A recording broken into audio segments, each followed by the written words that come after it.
Hey guys, John here from Sonic Drive Studio. I hope you're all doing great. Welcome to John's Tone Chronicles, a series in which I write a riff on a cool guitar with a great amplifier and perhaps also with some cool effects, and then I walk you through the gear that I used, the settings and the signal flow, etc. And in this episode I'm using some awesome gear, so let's get started right away. So I had an ENGL Fireball 25 coming in this week. It's a very cool new amplifier from ENGL. So I ordered it from them and I was waiting for the amp. And while I was waiting for the amp, I wrote this song. It's a sort of crossover song between 80s metal and modern progressive metal or gent. So I basically wrote this song with the Fireball 25 in mind while I was waiting for the amp. I think it turned out to be pretty cool and fun, and it has some of those 80s synthesizers going on. And you just heard this song in the intro, and I really hope you enjoyed that. Like I said, I had a blast making it. And of course, I also hope you really enjoyed the guitar tones. So now let's go over the gear that I used. So for the guitar, I used my ESP LTD SC607B1H purple satin Stephen Carpenter signature guitar. And it's a really awesome guitar that I recently acquired. This is absolutely one of my favorite guitars now, and I mean, look at how awesome this thing looks.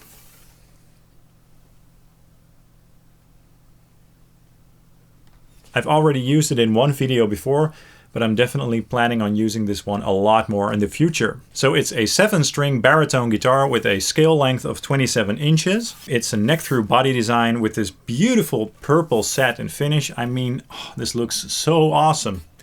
And then we have this Fishman Fluence Stephen Carpenter pickup here in the bridge. I really love the fact that this only has one pickup. So yeah, those are the basic features of this guitar. And of course, I should not forget to mention that this thing sounds absolutely amazing too. And yes, I'm really hyping this guitar, but I really love it and I can't help it. I just love hyping the gear that I love. So there you go. The ESP LTD Stephen Carpenter SC signature models have been very great so far. The quality has been very consistent on every one that I've had and still have now. They're basically very inspiring instruments to play. So if you're interested in one of the SC models, I can highly recommend checking them out. So for the intro of the song, I did use some effects and pedals. So the first pedal in the chain is my Digitech Whammy 5 pedal on the 1 octave up setting. And I'm using the chords mode for that one to keep all the notes clear and separated. So that's just there to lift some of those notes up for some added sci-fi drama. There's also a simple line 6 delay up front on the dotted 8 setting for that cool rhythmic effect. And then for the rhythm guitars during the intro and the outro, I used my Digitech Freakout pedal to simulate some natural feedback. Also for some added drama and epicness.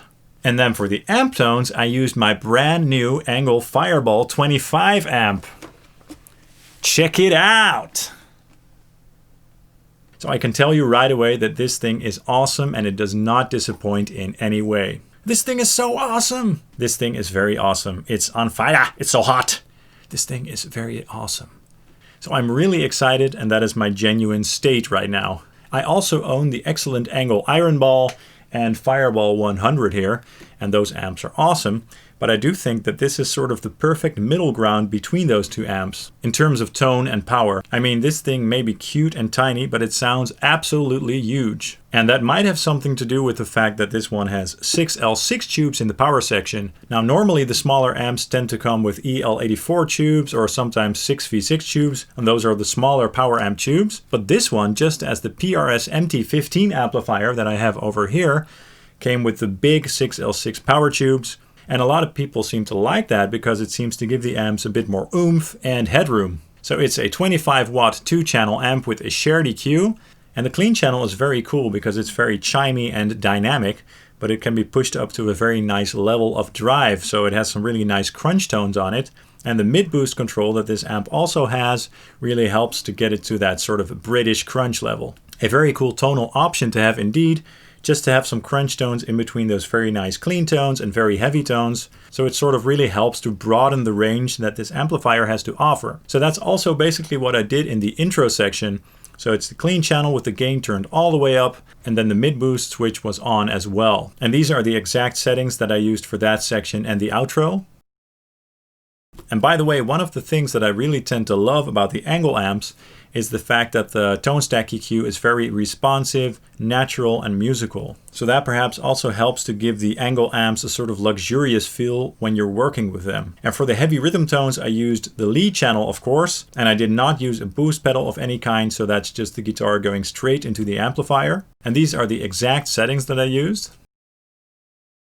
So this amp sounds very tight, punchy, angry, and crunchy, and the top end cuts through the mix like a knife, but not in a harsh way at all. And the low end is not saggy or flubby at all, so you do not need a boost pedal to make this thing sound very tight and aggressive. So overall, it's a very versatile amp, but it really shines in the metal department. The amp has a couple more cool features, but we'll get into that in the future. I already have some very cool video ideas in mind, so stay tuned for that. And then, as usual, the amplifier was fed into my load box and into an Ownhammer IR. And this time I thought it would be fitting to use an IR from the 412 ENGL package. And I'm using the V30 speaker option, and I'm using the OH1-05 mix file from the Quick Start folder to be exact. And I think this is fitting because these IRs are based on a 4x12 ENGL cabinet. I also did try some other cabs, but the 412 ENGL just seemed to fit this amplifier like a glove. And then in Cubase I did apply some subtle effects on some of the guitar parts. So the lead part in the beginning of the intro has some chorus and reverb on it in Helix Native. And of course I'm also cutting out the low end under about 90 Hz. And then during the intro, the rhythm guitars with the feedback also have some subtle reverb on them, also with Helix Native. And the rhythm guitars on the side have no post-processing on them aside from a simple high-pass filter at around 85 Hz. As usual, just to clear out some sub-lows. That's all, folks. I really hope you enjoyed this video. Please drop a like and a comment down below. Don't be shy. Also be sure to hit subscribe along with the bell. And you can also follow Sonic Drive Studio on Facebook and Instagram. I hope to see you in my next video. Thanks and cheers.